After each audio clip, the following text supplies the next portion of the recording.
Buenas. Hoy volvemos a hablar para tener otra clase de biodiversidad y ecología, la clase teórica 3, origen de la vida. La biología es por definición el estudio de la vida, del bios, vida, del griego, bios, vida y logia, estudio o ciencia. La biología es el estudio de los seres vivos, su origen, evolución y propiedades. Pero, ¿qué es la vida? Podemos adjudicar algunas características a la vida y así construir una definición de lo que sería la vida.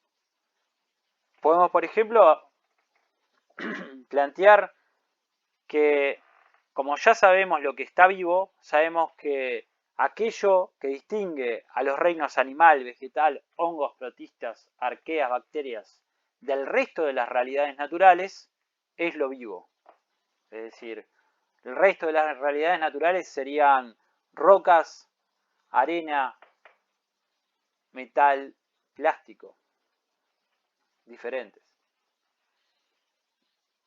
Implica las capacidades de nacer, de crecer, de metabolizar, de responder a estímulos externos, reproducirse y morir.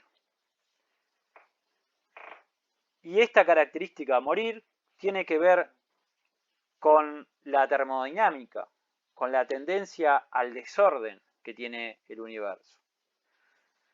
Si definimos la vida como un sistema biofísico o desde la física termodinámica, es un subsistema que mantiene el orden interno en un ambiente que tiende al desorden. Recuerden que el universo tiende al desorden, a la entropía, derivado del segundo principio de la termodinámica, que es por este motivo, los subsistemas que son los organismos mantienen ese orden interno gastando energía para mantener el orden interno o consumiendo recursos, manteniendo su estructura física, y eso lo hacen hasta que cumplen con sus fines vitales y no pueden resistir más esa tendencia inevitable al desorden y mueren, volviendo al desorden que es el universo. Es un poco metafísico lo que acabo de decir, pero es ciencia pura, o más o menos. De nuevo, ¿qué es la vida? Implica las capacidades de nacer, crecer, metabolizar, responder a estímulos externos, reproducirse y morir. ¿Está? Estamos todos de acuerdo con esas. Nacer, crecer, metabolizar, responder a estímulos, reproducirse y morir. Entonces, para saber si la definición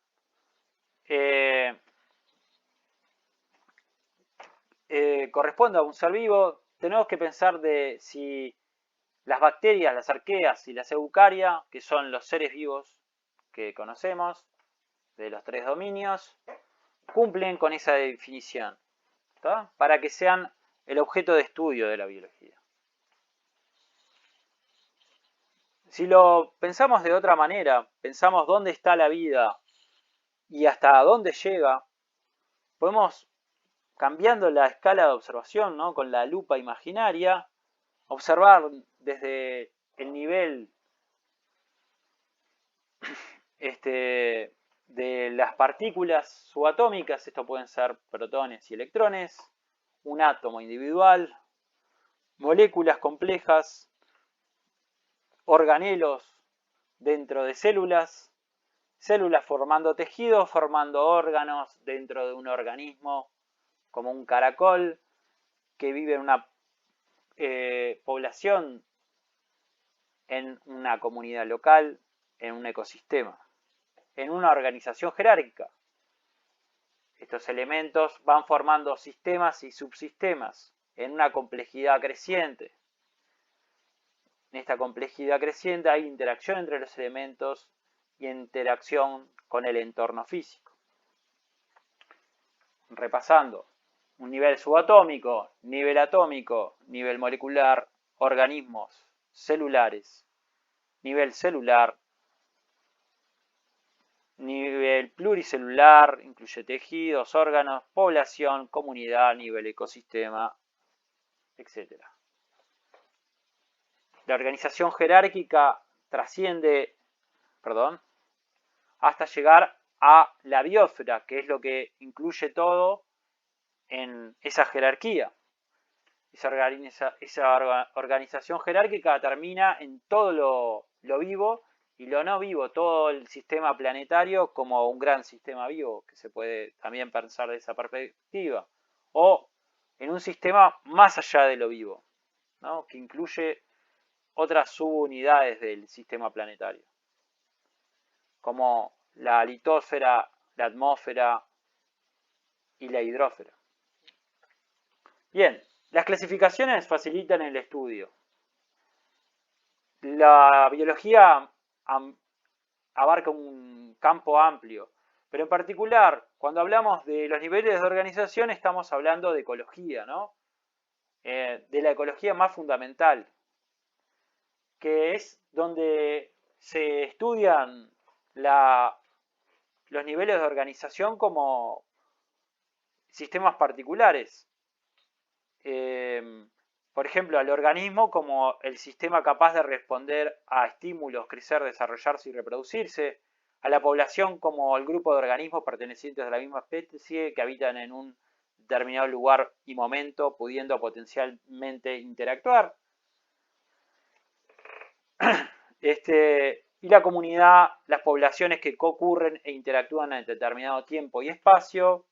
Un ecosistema es un concepto más holístico que incluye las comunidades locales interactuando en un determinado espacio y tiempo, el ambiente físico y los flujos de materia y energía entre las subunidades de este sistema.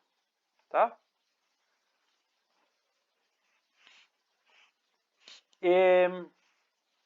Desde el punto de vista de la bioquímica, no de la ecología, también podemos observar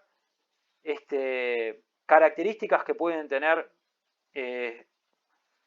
bioquímicamente hablando, ¿no? ¿Qué características nos separan bioquímicamente de otros compuestos químicos que puede haber en el sistema, en la Tierra, por ejemplo? Entonces, bioquímicamente hay, por ejemplo, en los seres vivos, un alto grado de organización y complejidad. Cada componente posee funciones específicas. Existe capacidad de regulación, por ejemplo, la respiración. Capacidad de replicación, por ejemplo, reproducción. ¿Y dónde identificamos eso que es característico de la vida? Lo que identificamos como vida, lo que podemos señalar como que cumples con las características de la vida desde cualquier perspectiva, tiene por unidad básica la célula. Es el elemento de menor tamaño que puede considerarse vivo. Hay dos tipos de célula principalmente hablando, que son las células procariotas sin núcleo y las células eucariotas con núcleo. Las células procariotas tienen cierta complejidad, tienen una zona donde tienen su ADN, pueden tener organelos especializados, celulares para darle movilidad, pared celular que la protege, una cápsula proteica también que las protege del medio físico. Y estas procariotas pueden ser tanto células del dominio arquea como del dominio bacteria, es decir, células sin núcleo nuevamente. Las células eucariotas, las células con núcleo, son células en general más grandes que se diferencian bastantes estructuras como el citoplasma, que sería este espacio donde están los organelos, como los ribosomas. Podemos identificar mitocondrias que generan energía para la maquinaria celular, un núcleo y un nucleolo donde se encuentra almacenado el ADN. El núcleo protege el ADN, genera que las células puedan ser más grandes, más eficientes, y eso llevó a la aparición de organismos pluricelulares, es decir, tejidos. Por ejemplo, acá tenemos una célula bacteriana con su pared celular, ahí tiene flagelos que le permiten sensar el ambiente físico. Pueden formar colonias, no tejidos, ¿no? Colonias pluricelulares. Hay muchas células individuales acá asociadas en una colonia. Esas colonias pueden llegar a ser tan grandes como una floración algal gigantes, por ejemplo, es la de cianobacterias, es decir, que pueden llegar a ser muy grandes. Los eucariotas, como dijimos, pueden estar de forma libre como en protistas o en algunos hongos u otros organismos, o formando tejidos, formando organismos de mayor tamaño, pluricelulares. Y esos organismos, como estos pingüinos, pueden estar incluso formando colonias y vivir en la Antártida. Si lo miramos desde el punto de vista del tamaño, si pensamos que esto es una micra es más o menos, para que tengan una idea, 10 micras es más o menos 1 milímetro. Más o menos entre 10 y 100 micras se encuentra la mayoría de las células de plantas y animales. Las bacterias se encontrarían entre 1 y 10 micras. En ese tamaño, de las cosas más chiquitas que encontraríamos serían cloroplastos y menor a 100 nanómetros, no me salía la cifra, menor a 100 nanómetros encontraríamos virus como este Fago T2. Bueno, como ya hemos visto, diferenciamos estos tres dominios: bacteria, arquea y eucaria. Pero, ¿cómo se generaron esos grupos? ¿Cómo llegó a ser lo que es? La complejidad, la diversidad.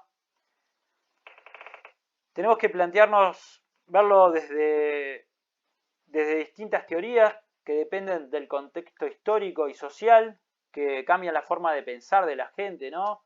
Y la apertura a plantearse nuevas posibilidades. También en la ciencia ha sido muy importante los experimentos clave que han demolido una idea previa. Existen algunas evidencias científicas y el resto es evolución.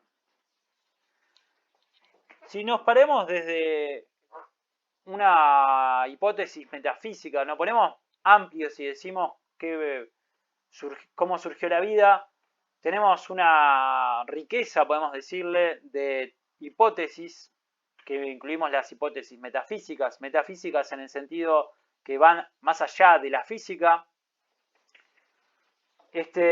Podemos tener hipótesis creacionistas con la intervención de seres sobrenaturales, pueden ser un dios, dioses, entidades, incluso extraterrestres, que hayan generado la vida en la Tierra o la hayan modelado. Y otras que son más históricas, que tienen que ver con también son históricas, quiero decir, que la generación espontánea, donde los organismos vivos complejos se generan por descomposición de sustancias orgánicas, entre otros fenómenos. Cualquiera de estas perspectivas o hipótesis metafísicas son, por no ser hipótesis físicas o materiales, no vamos a ser muy exhaustivos, digamos. Vamos a empezar por la protociencia, ¿no?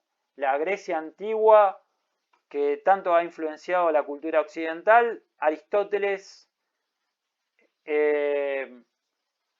muy importante, más o menos en el siglo 36 a.C.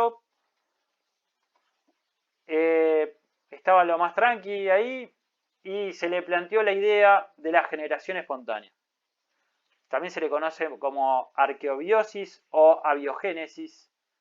Básicamente la idea es de que la imposibilidad de explicar la vida de tantos organismos y para que cuadrara con el marco de pensamiento que tenía Aristóteles, que básicamente que existían 4 fuerzas naturales: fuego, tierra, viento y agua, creo. Planteaba que seres vivos complejos surgen de manera espontánea a partir de la materia orgánica, inorgánica o de su combinación, y eso sería un principio vital, ¿no? De que las cosas al pudrirse tienden a la vida que estaría en el aire y le infundiría vida a algo inerte. Por ejemplo, el ejemplo más clásico de Aristóteles es un tronco, un árbol muerto en el agua, flotando, se transforma de a poco en un cocodrilo. Piensen en eso un instante. Ustedes lo tenían mejor considerado. Aristóteles decía que las moscas tenían 4 patas.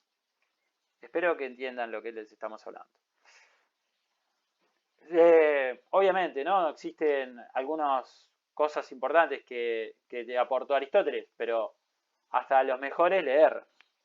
Esta idea del vitalismo, llamémosle así, esa tendencia vital de la naturaleza, permanece sin refutar hasta el siglo XVI.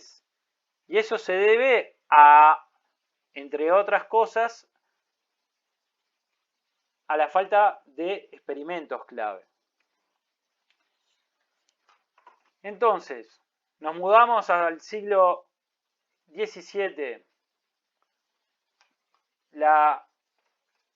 Entonces, antes que dije 16, tendría que ser esto. ¿Está? Disculpen. La refutación de la generación espontánea por Francesco Redi. Básicamente, este fue el experimento que planteó. Un frasco sin tapa con un pedazo de carne, un frasco tapado con un pedazo de carne y un frasco con una malla que no permitía que las moscas pusieran, gusanos, etc. Lo que quería demostrar Francesco Redi era una de las ideas que predominaban en la teoría vitalista, que era que el aire transportaba las fuerzas vitales. Entonces, una cosa que se decía era que si vos dejabas la carne se pudría porque las fuerzas vitales que estaban en el aire se infundían en la carne y por eso se pudría. Y Redi, que era un investigador, podemos decirlo, o estaba interesado en el mundo de los insectos, se estaba tal vez dedicando a defenestrar a Aristóteles. Recuerden que Aristóteles dijo que las moscas tenían 4 patas. Yo no sé si no es la venganza de Redi. Bien. Entonces, planteó estos tres frascos. En los que estaban sin tapa, vinieron las moscas, pusieron los huevos, pudrieron la carne. En el que estaba tapado no pasó nada. Y en el que tenía la red y no entraban las moscas llegaban, ponían hasta huevos, pero la carne no se pudría.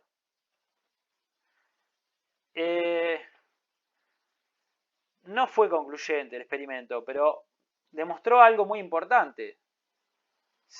habían fenómenos naturales que no se habían tenido en cuenta para plantear eso. Por ejemplo, que las moscas se pudieran reproducir. Parece extraño, pero realmente no se manejaba esa posibilidad, por lo menos del mundo del pensamiento. Del pensamiento biológico no existía, estamos hablando de ciencias naturales.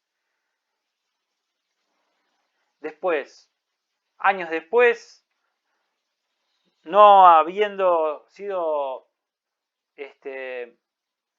demostrado la no existencia de la fuerza vital o de la generación espontánea, que era la idea que estaba por detrás de esto, se hizo un experimento. Básicamente, John Needham hizo un experimento para demostrar la generación espontánea. Calentó un caldo, se enfrió, el frasco se dejó abierto y un tiempo después había microorganismos. Para Needham, esto era la prueba de que no importa que vos calentaras algo, si vos lo dejabas al aire libre, la fuerza vital del aire se iba a impregnar en eso y iba a haber vida. Ya se identificaba como algo vivo a microorganismos. Entonces, Spallanzani, siguiendo las huellas de Redi, que había intentado demostrar que no se generaban espontáneamente las moscas a partir de carne, calentó el caldo, selló el frasco. Después de un tiempo no hay crecimiento de microorganismos y solamente cuando se destapaba el frasco se descomponían. Y lo que planteó Spallanzani era que lo que descomponía, sin entender demasiado de qué se trataban, ¿no? Pero se dio cuenta de que lo que descomponía el caldo no era el aire, sino bacterias y no el principio vital. No fue concluyente el experimento, ¿no? Esto no quedó resuelto, porque no se había encontrado forma de demostrar que podía existir un fenómeno como el bacteriano, ¿está? Cosas tan pequeñas que no existía en ese momento la tecnología para ver y entender y poder separar las distintas estructuras. Hasta que llegó Louis Pasteur en el siglo XIX y planteó esto. Los microbios no nacen por generación espontánea de las infusiones corrompidas. Son ellos los que producen la corrupción de los líquidos. No es que se nacen de la podredumbre, como el palo podrido que se transformaba para Aristóteles en cocodrilo, no nacen de la carne podrida que se transforma en moscas y gusanos, no nacen bacterias de un caldo que se está pudriendo. Son los que corrompen, los que pudren las cosas, ¿está? Fíjense, Pasteur tenía habilidad con el cristal, tenía un hobby por hacer matraces, entonces diseñó un matraz que resolviera el problema del experimento de retirar el corcho que había tenido Spallanzani. Entonces, incluso antes quería agregar esto, él tenía esperanzas de encontrar las fuerzas secretas del vitalismo, ¿no? Estaba cerca, realmente era vitalista antes de hacer el experimento. Entonces, el frasco era un matraz con una boca muy finita, hinchó el caldo, vertió el caldo dentro del frasco, el cuello del frasco lo curvó en forma de S, calentó el caldo, lo hirvió, y la idea general es que si existían polvo y microbios que pudieran entrar, entrarían hasta esta zona, y como el matraz sigue estando conectado con el aire, es decir, podría llegar la fuerza vital, dando esta vueltita por acá. Los microbios y el polvo quedarían retenidos en esa zona y no avanzarían hacia el caldo, no lo podrían producir. Dejado un tiempo, el caldo de forma vertical no se descompondría y solamente habría descomposición cuando moviéramos el caldo, lo volcáramos hacia la S, todo por este camino, mojara la zona donde pensábamos que había microbios y polvo, y al volverlo a juntar tendríamos descomposición. Esto refutó la generación espontánea, por lo menos desde el punto de vista de la generación espontánea infundida por el soplo vital que existía en el aire. Y fue solamente el comienzo de los descubrimientos de Pasteur de la naturaleza de la vida, que estaba en muchos más lugares de lo que se suponía previamente.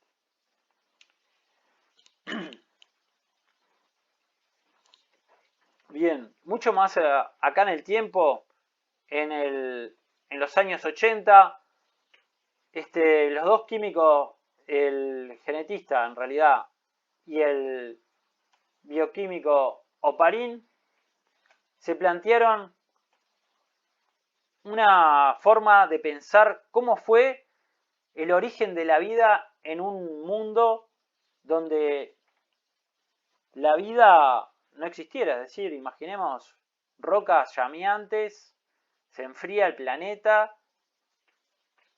¿Qué es lo que tenemos?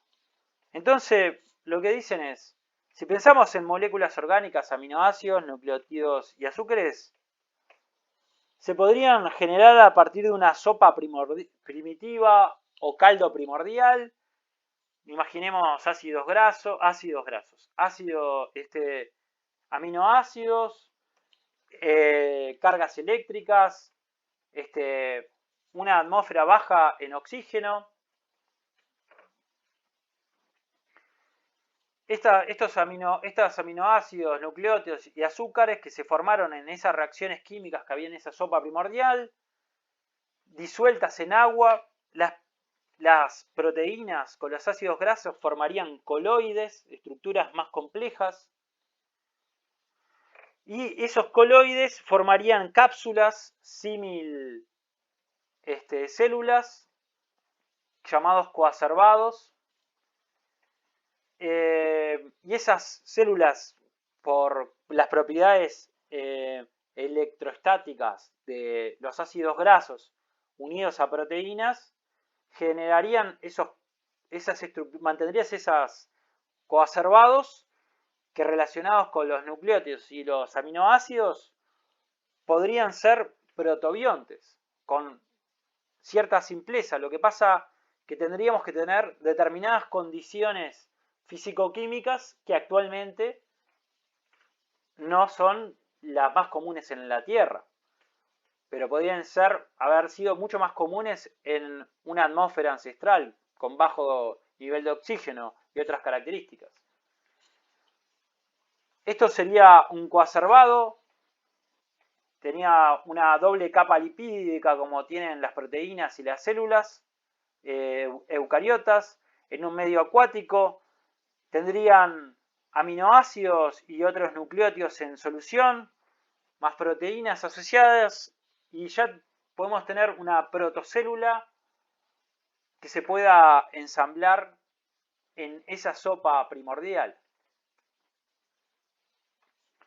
Nuevamente, esa sería en un planeta con constantes erupciones volcánicas que liberarían grandes concentraciones de CO2 y hay monóxido de carbono también, y amonio, que al entrar en solución en el agua precipitan a través de la lluvia, llueve, se acumulan en lagos, esas sustancias químicas se interaccionan químicamente, generan aminoácidos y amoníaco, y después hay reacciones químicas que permiten la configuración de estructuras moleculares complejas hasta coacervados. Después ya serían probables las bacterias y las arqueas, y organismos más complejos con el aumento del CO2 y eventualmente lo más parecido a las cosas vivas que se nos pueden ocurrir. La teoría quimiosintética de Oparin plantea que una sopa primitiva de moléculas orgánicas se pudo haber generado una atmósfera sin oxígeno a través de la acción de la luz solar. Las condiciones donde se daría eso serían ausencia total o casi completa de oxígeno libre, ya que el oxígeno oxidaría moléculas orgánicas que son particulares en la vida y en esas condiciones no estarían protegidas en por ejemplo, una pared celular que protege a las moléculas sensibles en nuestras células del medio físico. Una fuente de energía, habría vulcanismo, tormentas eléctricas, bombardeo de meteoritos, intensa radiación cósmica y solar, ultravioleta también, y habrían sustancias químicas que formarían bloques de construcción para estructuras químicas más complejas, agua en abundancia, minerales inorgánicos y gases como CO2 y monóxido de carbono. Entonces, esta teoría suena creíble o no, pero lo que dijeron Miller y Urey es cómo podemos diseñar un experimento que demuestre que se pueden formar en base a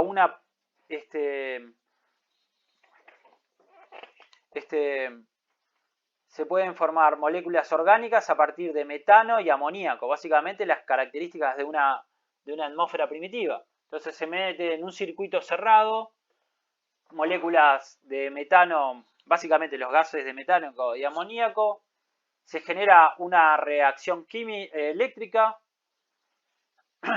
donde habría también agua en forma de vapor que estaría acá calentada. Esto movería toda la estructura de gases, movería el agua, mueve los gases que se van metiendo hacia acá, giran por acá, llegan a la carga eléctrica, se separan en distintas cosas y después se saca una muestra de cuál es la nueva composición química. Y en ese simple experimento, Miller y Urey encontraron moléculas como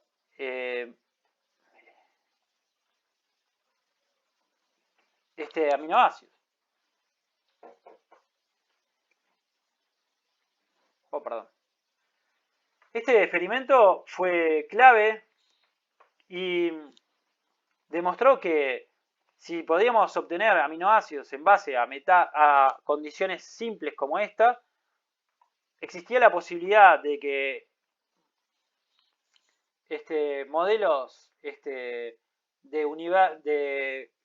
fenómenos físicos como la teoría quimiosintética fueran viables. Independientemente de dónde se generó la vida, es decir, dónde se dieron las reacciones químicas o los fenómenos fisicoquímicos o los fenómenos planetarios que hayan generado la vida, para algunos, este es un científico Arrhenius y este es el bioquímico Crick, Francis Crick, plantean de que la vida es algo más común en la Tierra, más común en el universo, y que habría, por ejemplo, formas de vida en otros planetas y que puedan haber llegado, en el caso de lo que plantea Arrhenius, bacterias o aminoácidos directamente en meteoritos. Se sabe que existen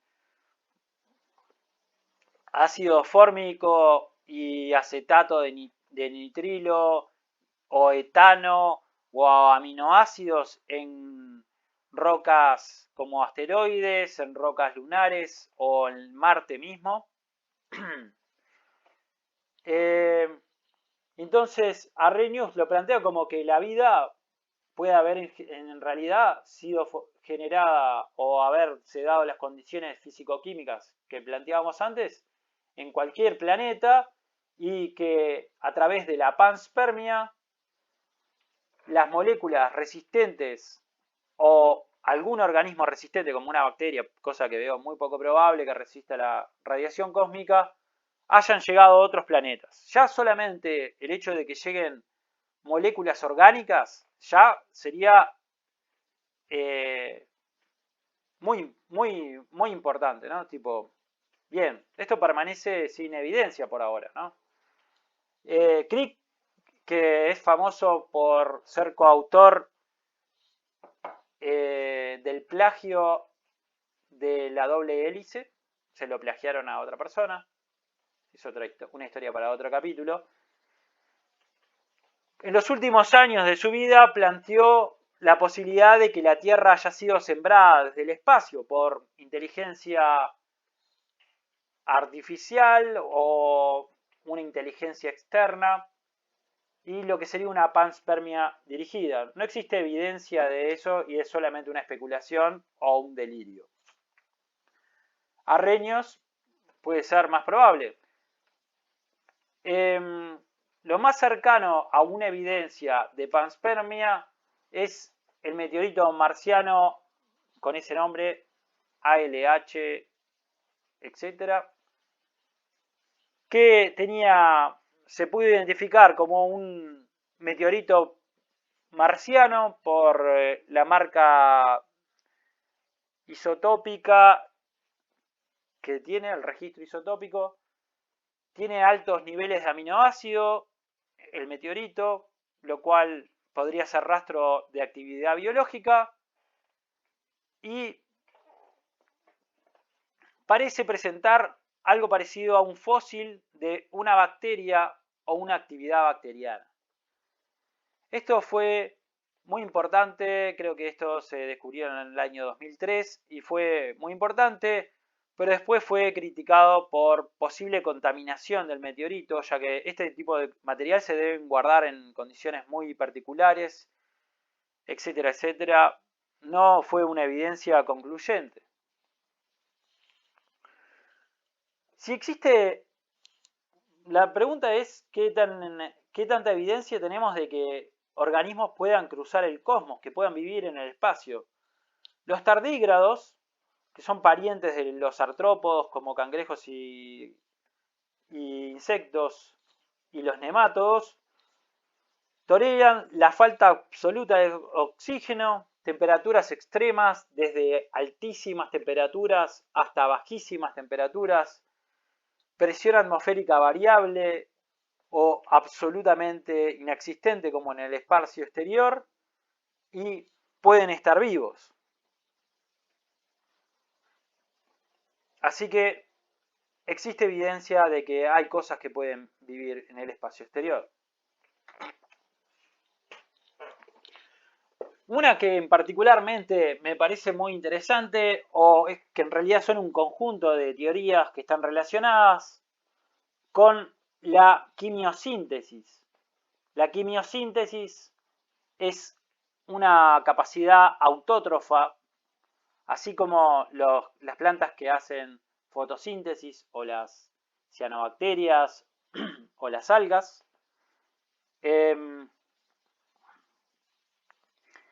Existen organismos en fumarolas volcánicas, por ejemplo esas que se ven en la foto, a grandes profundidades, que tienen capacidad quimiosintética en base a compuestos de sulfuro que generan los volcanes, generan energía y pueden sustentar una red trófica tan compleja para generar cangrejos que se ven acá, y acá camarones, otros organismos, y la ausencia absoluta de luz. Estas fumarolas, por ejemplo, se han tenido en cuenta para la hipótesis hidrotérmica o de la biosfera profunda, que básicamente en las profundidades volcánicas submarinas se generó esta red trófica o similar basada en quimiosintetizadores, y en base a estas bacterias quimiosintéticas se generó toda la vida en la Tierra. Existen otras teorías en ambientes similares a este o en otros ambientes anaeróbicos, como pueden ser en lagos volcánicos, o parecido a ambientes anaeróbicos directamente dentro de arcillas generadas por sedimentos muy finos, donde los silicatos de arcilla podrían haber permitido, facilitado la replicación de las moléculas orgánicas primitivas.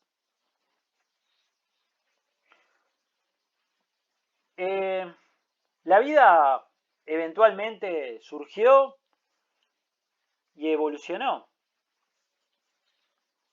en un universo que aparenta tener sus jóvenes 13.000 millones de años. Está joven, está recién arrancando. Un sistema solar y un planeta Tierra más o menos en los 4.600 millones de años. La corteza sólida de la Tierra, fría y transitable, de 3.800, con una atmósfera y océanos bañándola. Y recién podemos pensar como que aparece la vida hace 3.600 millones de años. Si bien esta representación de las eras geológicas es mucho más joven, ¿no? Nos muestra solamente desde 2.500 millones de años, y estamos hablando de que el planeta tiene 4.600 millones de años. Estos billones le dicen miles de años en Estados Unidos. Tradicionalmente se indica como que la vida compleja arranca a partir del Cámbrico, donde aparecen la mayoría de las formas de vida que incluso podemos identificar hasta ahora. Las características o el resultado de la biodiversidad actual se debe a un planeta antiguo y cambiante. Si bien esto es un esquema simplificado y caricaturesco, podemos ver que es mucho más compleja la estratigrafía del planeta, de las eras geológicas, en su separación por periodos geológicos. Y todo este ordenamiento geológico está hecho en el registro fósil y en la evidencia de los componentes físico-químicos de la roca. Los fósiles son restos o señales de actividad de organismos. Dichos restos conservados en rocas sedimentarias pueden haber sufrido transformaciones que pueden ser analizadas, interpretadas. Se pueden clasificar en tipos de fósiles las marcas de organismos como huellas, como las que hay en Tacuarembó, por ejemplo, de una caminata de dinosaurios, el cuerpo de un organismo, un molde de un organismo, como este, por ejemplo, este es el cuerpo entero, una réplica, una copia entera, madera petrificada, distintas cosas que nos dan información sobre los fenómenos que han ocurrido. Cuando hablamos de la época precámbrica, que es donde sucedió el origen de la vida, ¿no? Esto es la vida pluricelular y compleja a partir del Cámbrico.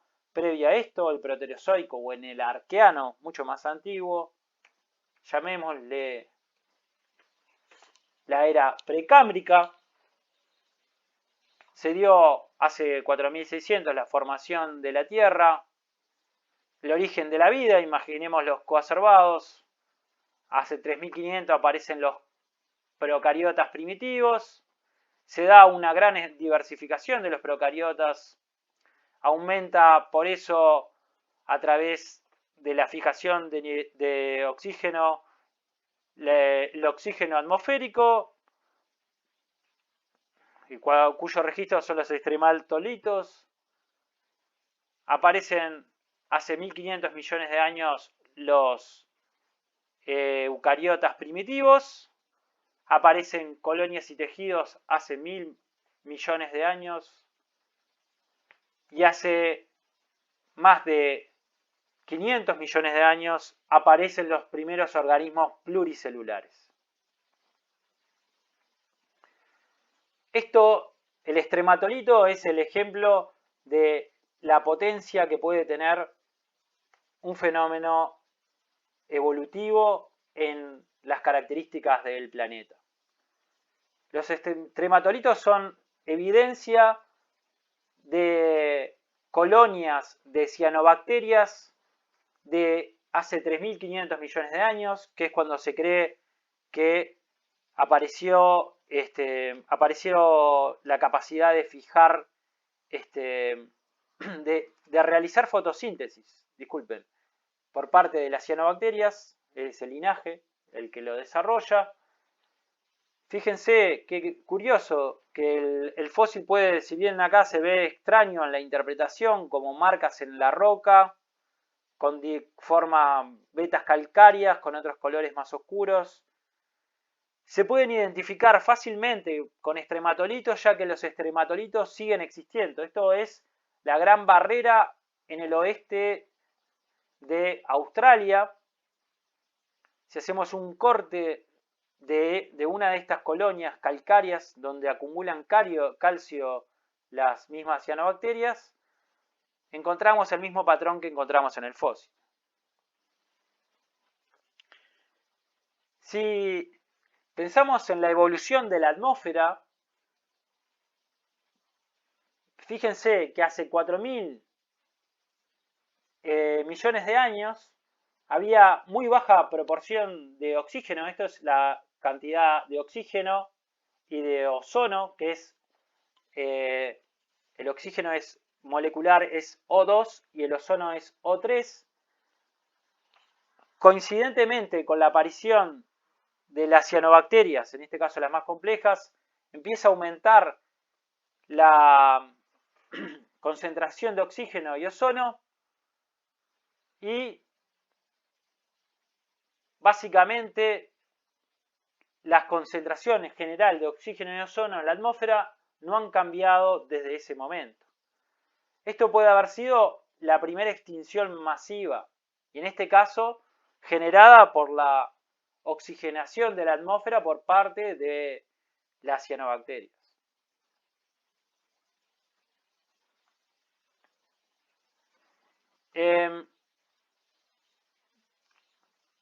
Lynn Margulis y la teoría endosimbiótica. Lynn Margulis es la bióloga evolucionista más importante del siglo pasado. Uno de sus grandes aportes ha sido la explicación de una gran explosión o un gran fenómeno que se dio evolutivo que marcó la gran radiación de la diversidad biológica. Bueno, de soltera se llamaba Lynn Petra Alexander, se casó estuvo casada con Carl Sagan, que casi parece un chisme, y otro chisme es que era muy laboriosa y murió trabajando, algo típico de un microbiólogo obsesionado.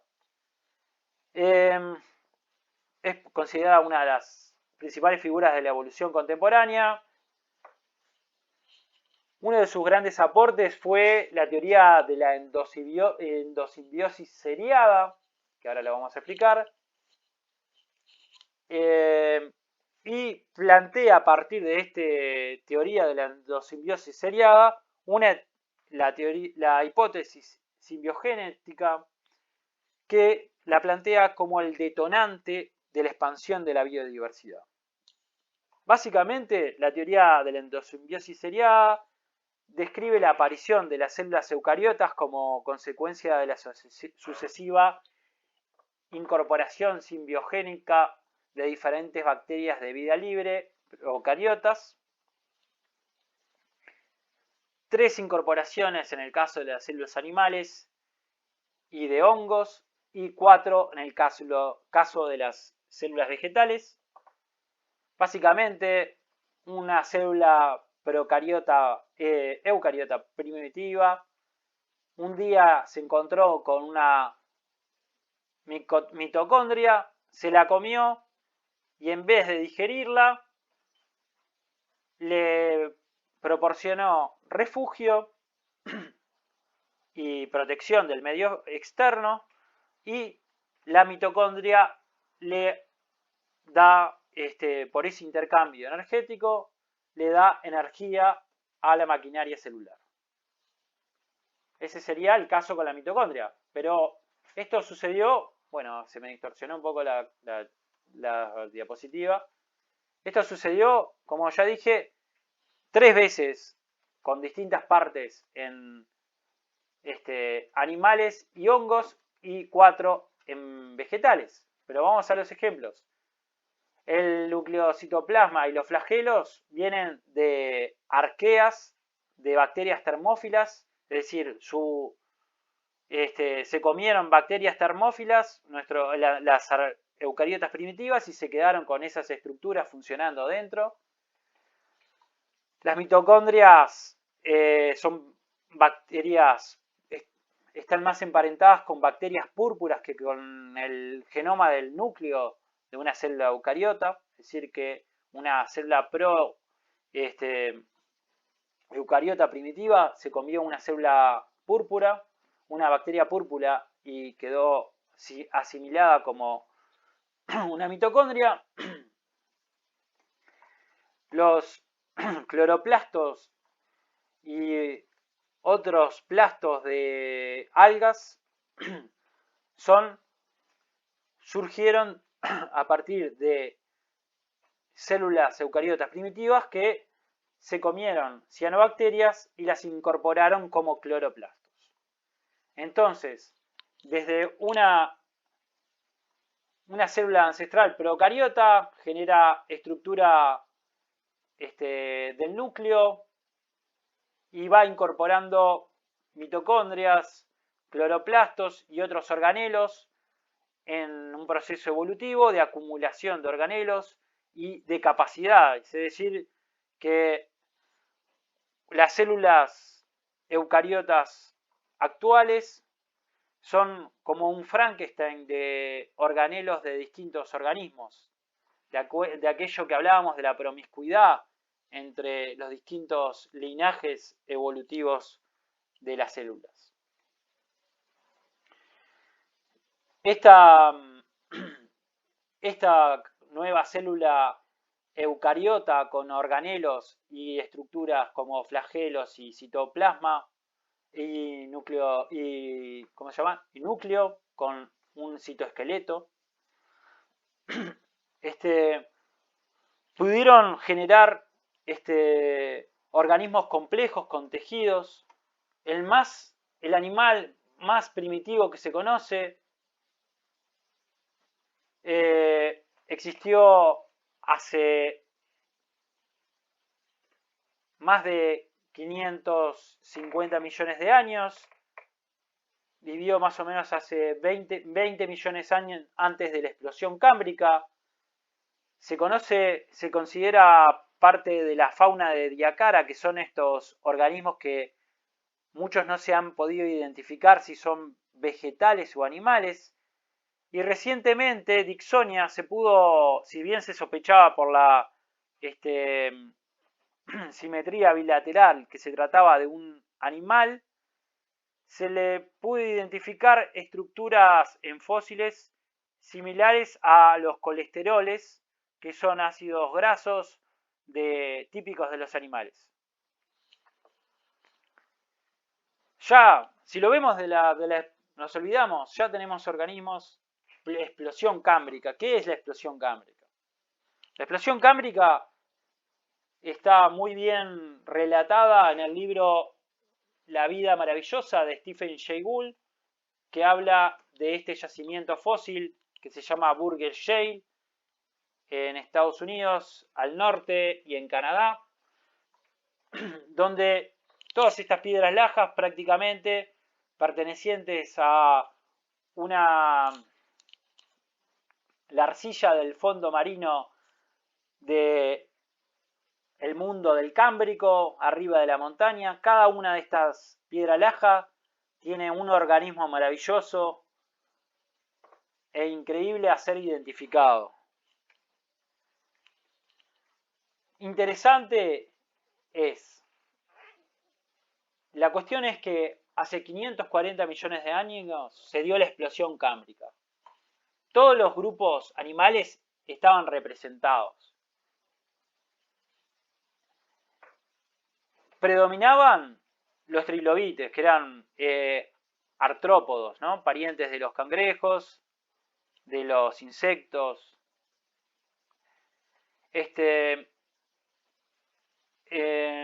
Y otra cosa es que coexistían en mares con ancestros nuestros como posiblemente cordados como Picaya y Alucigenia.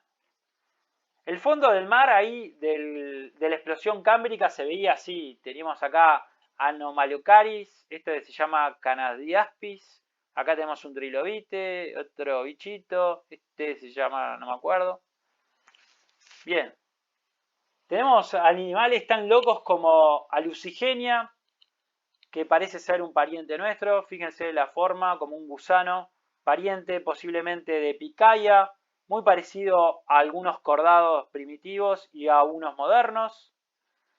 Y el animal más grande que había en esos mares era el Anomalocaris, de más o menos 1 metro.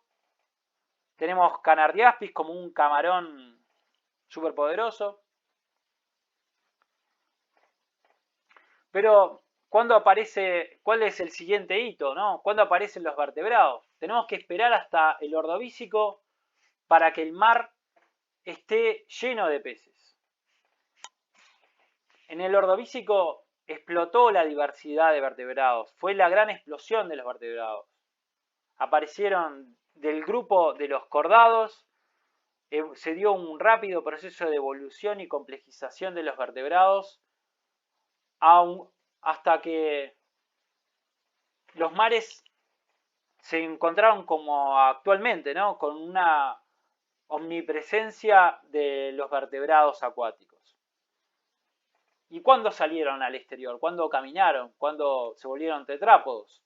Tenemos que esperar del Ordovícico al Silúrico, no tan lejos, posiblemente en marismas salobres, peces sarcopterigios como el Tiktaalik. Los peces sarcopterigios son el grupo de peces que tienen aletas lobuladas. Actualmente existen especies como Celacanto y los peces pulmonados, que son de este grupo, de los sarcopterigios. Y nosotros también somos sarcopterigios, casi que por definición, ya que somos tetrápodos y derivamos de este grupo de peces. El Tiktaalik tenía características intermedias entre peces y anfibios, posiblemente podría tener respiración cutánea y caminaban por el fondo en lugares poco profundos, tal vez salían para afuera y podían comer. Y Tiktaalik es considerado tan importante como fósil transicional como fue el Archaeopteryx entre los dinosaurios y las aves. Acá tenemos peces con aletas carnosas, como el Cliptolepis, como el que lo habíamos visto en el Ordovícico. Aparecieron aletas lobuladas con diferenciación de estructuras óseas. Cada vez va disminuyendo el número de estructuras óseas y se van diferenciando los protodedos, como en el caso de Tiktaalik. Panderictis ya tenía una estructura para caminar, para apoyarse en el fondo, como lo tienen también peces actuales. Tiktaalik ya presenta menos estructuras y dedos que se comienzan a diferenciar. Y después esas estructuras en otros anfibios posteriores se van diferenciando en los miembros que podemos diferenciar en todos los tetrápodos como nosotros. Si hablamos del Archaeopteryx, el primer dinosaurio que se descubrió con plumas en los años 80, fue más o menos, existió hace más o menos 150 millones de años, en el Jurásico tardío, es decir, mucho después de esto. Acá en el Jurásico tardío, cuando está terminando el Jurásico, el Tiktaalik sucedió mucho antes, pero pensémoslos como un hito en la evolución de las aves que han sido tan interesantes por sus características compartidas con los reptiles como escamas y huevo, pero esas diferencias que han impedido ver las similitudes como han sido las plumas, ¿no? Desde cierto punto han dificultado la posibilidad de verlos como lo que son, dinosaurios. Tanto es así de que en 2018 se descubrió que los pterosaurios, que serían dinosaurios mucho más antiguos que del vamos a mostrarlo que queda más fácil, del Triásico,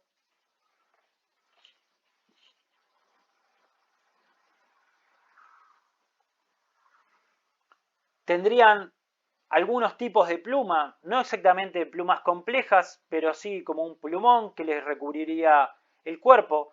No lo usarían para volar, lo usarían como protección del clima. Pero fíjense que esto es un pterosaurio, es decir, esto que se dibuja típicamente como un dinosaurio que vuela con una membrana, como un murciélago, ahora imagínense con plumoncito. Pero esto, si va tan atrás en la evolución de los dinosaurios, implicaría de casi todos los dinosaurios que no caminan en cuatro patas, que no se ha demostrado que tienen escamas o placas en su cuerpo, podrían tener plumas. Y estos artistas con cierta libertad han hecho cómo sería un tiranosaurio rex con plumas o los velociraptors.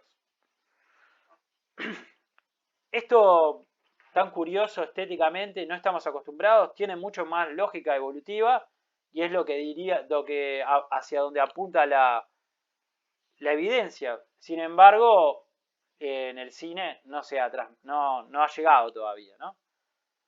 Yo me lo imagino a un tiranosaurio con más colorido igual. Bueno, hemos transitado sobre las distintas posibilidades en este planeta antiguo y cambiante. Espero que hayan sido útiles algunos conceptos que se han vertido y nos vemos en la próxima clase. Los dejo con esta sopa primordial.